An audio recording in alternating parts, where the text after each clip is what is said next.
할렐루야, 다소니 커뮤니티 매일 묵상 함께 하겠습니다. 그리스도인으로 세상 보기 6번째 시간, 세상의 빛, 그리고 세상의 지탄, 그리고 크리스천이란 제목으로 오늘 묵상 함께 하겠습니다. 고린도 후서 4장 6절입니다. 어두운 데에 빛이 빛이라 말씀하셨던 그 하나님께서 예수 그리스도의 얼굴에 있는 하나님의 영광을 아는 빛을 우리 마음에 비추셨느니라. 고린도 후서 2장 14절에서 16절입니다.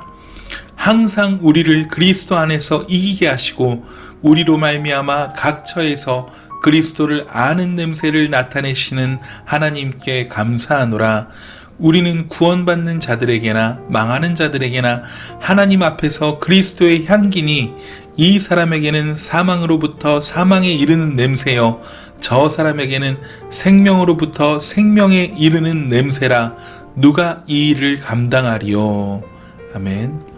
오늘 본문의 바울은 하나님의 영광을 아는 빛을 우리 마음에 비추셨다라고 말씀하며 우리를 그리스도의 향기요 그 냄새를 전달하는 자로 표현하고 있습니다.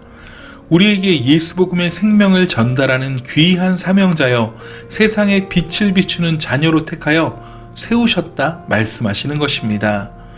그런데 우리가 여기서 한번 아주 진지하게 곰곰이 생각해 보아야 할 것이 있습니다. 잘 생각해 보면 세상 사람들이 예수님 자체를 비판하지 않는다는 것입니다. 예수님을 욕하는 경우는 거의 없습니다. 세대를 거듭해오며 사람들은 오히려 예수님의 희생과 사랑에 감동한다고 말하고 멋지다고 말해줍니다. 예수님은 그리 많은 비판을 받지 않으십니다. 그럼 누굴 비판하느냐? 예수님을 믿는 사람들을 비판합니다. 예수님만이 진리라고 주장하는 크리스천들을 비판하는 것입니다. 자, 그럼 왜 세상 사람들이 크리스천을 비판할까요? 답은 너무나 간단합니다. 두 가지입니다. 첫째, 예수님을 잘 모르기 때문입니다. 둘째, 예수님을 알지만 그렇게 살지 않기 때문입니다. 여러분, 초대교회 시절의 크리스천들은 어떠했습니까? 매일 예수님의 가르침을 묵상하고 제자들의 강론을 들었습니다. 매일 모여 기도하며 예수님의 삶을 그대로 살려고 했습니다. 사도행전 5장을 보면 이러한 초대교회 그리스도인들에게 백성들이 그들을 칭송했다라고 기록하고 있습니다. 초대교회 백성들의 삶에 세상 사람들이 찬사를 보냈다는 것입니다. 그런데 지금은 좀처럼 그러한 모습을 보기가 어렵습니다. 교회에서 예배를 드리지만 일주일에 단 1시간 막연하게 종교적 형식으로 예수님을 접합니다. 평소엔 성경을 잘 읽지 않습니다. 기도는 하지만 깊이 기도하지 않습니다.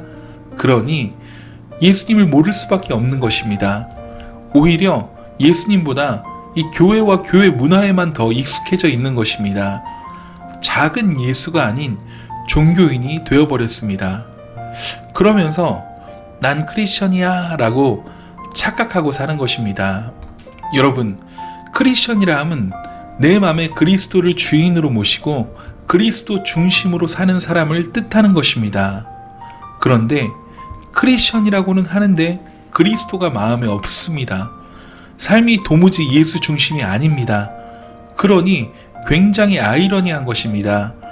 이러한 수수께끼 같은 사람이 세상에서 크리스천임을 자처하고 살아가니 세상 사람들이 자칭 크리스천을 보며 도대체 왜 저렇게 사냐 하는 것입니다. 크리스천이라고 하면서 회식 자리에서 술을 벌컥벌컥 들이킵니다.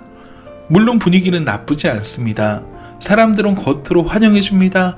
와, 이 친구 사회생활 할 줄 아는구만. 좋은 친구야. 좋아, 좋아. 그러나 사람들은 속으로 생각합니다. 아, 저런 게 크리스천이었어? 판단하게 됩니다. 똑같이 음담패설하며 비방하며 뒷담화를 즐깁니다.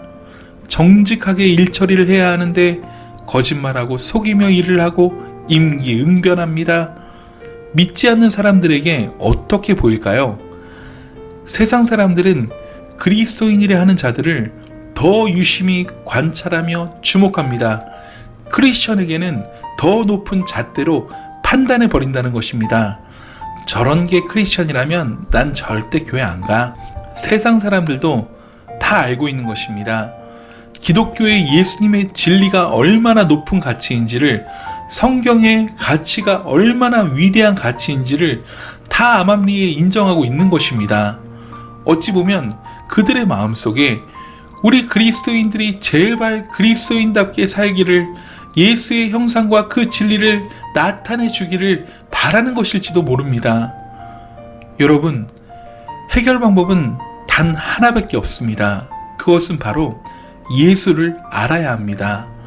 단순한 지식적인 면이 아닌 성령으로 예수님을 경험해야 합니다. 말씀을 통해 제대로 예수님을 알아야 합니다. 이것이 진정한 알미입니다. 여기서 크리스천의 본질이 나오게 되는 것입니다. 도무지 나는 세상을 이겨낼 수 없어. 정말 너무 힘들어. 또 넘어지고 또 넘어지는 나. 이제 도저히 나 자신도 믿을 수 없어. 이렇게 생각하는, 이렇게 고민하는 크리스천들이 많으실 것입니다. 그런데 당연한 것입니다. 당연히 우리는 할 수 없습니다. 사실 우리 내부의 힘으로 우리를 변화시킬 수 없습니다. 그러하기에 하나님은 성경을 주셨고 성경 말씀을 조명할 수 있는 성령님을 우리 안에 허락하셨습니다. 여러분, 말씀을 붙드십시오. 그래야 예수님을 경험하고 알 수 있습니다. 말씀에 빠져들면 무조건 이기고 남습니다. 확실합니다. 죄를 이기는 힘, 정직할 수 있는 힘, 세상 사람들이 다 손가락질하여도 표대를 향해 나아갈 수 있는 힘이 여기에서 나옵니다. 이것이 바로 크리스천의 본질이요, 우리가 추구하는 본질적 삶입니다. 말씀을 손에 붙잡고 계속 묵상해 나아가십시오. 절대 포기하지 마십시오. 저와 여러분은 반드시 말씀에 사로잡히는 경험을 하게 될 것입니다. 말씀 한 구절이 내 심장을 찌르는 듯한 그러한 경험이 여러분에게 있게 될 것입니다. 이때 우리의 언행 심사가 다 달라지게 됩니다. 말씀을 통해 눈물로 예수님의 십자가에 감격하는 그러한 경험을 하게 될 것입니다. 우리 삶은 이때 180도 변화되는 놀라운 경험을 하게 될 것입니다. 계속해서 말씀을 통한 작은 예수로의 변화는 우리의 삶에 일어나게 될 것입니다. 이것이 바로 유일한 해결 방법이란 것입니다. 말씀은 나를 온전한 하나님의 사람으로 세우기에 유익합니다. 아주 충분히 유익합니다. 디모데후서 3장 16절과 17절입니다. 모든 성경은 하나님의 감동으로 된 것으로 교훈과 책망과 바르게 함과 의로 교육하기에 유익하니 이는 하나님의 사람으로 온전하게 하며 모든 선한 일을 행할 능력을 갖추게 하려 함이라. 하나님이 우리에게 주신 성경은 하나님의 형상인 우리 삶의 설계도입니다. 예수를 따라 살 수 있게 만드는 에너지 공급원입니다. 세상이 우러러보게 만드는 식과 법입니다. 저와 여러분이 변화된 작은 예수로 삶을 살아갈 때 세상은 우리를 두려워하게 됩니다. 그리고 찬사를 보내게 됩니다.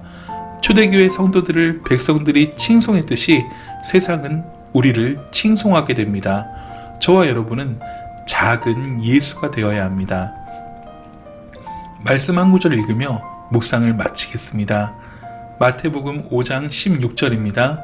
이같이 너희 빛이 사람 앞에 비치게 하여 그들로 너희 착한 행실을 보고 하늘에 계신 너희 아버지께 영광을 돌리게 하라. 아멘. 오늘 하루도 작은 예수로 세상에 빛을 비추는 저와 여러분 되길 간절히 소원합니다. 승리하세요. 사랑하고 축복합니다. 샬롬.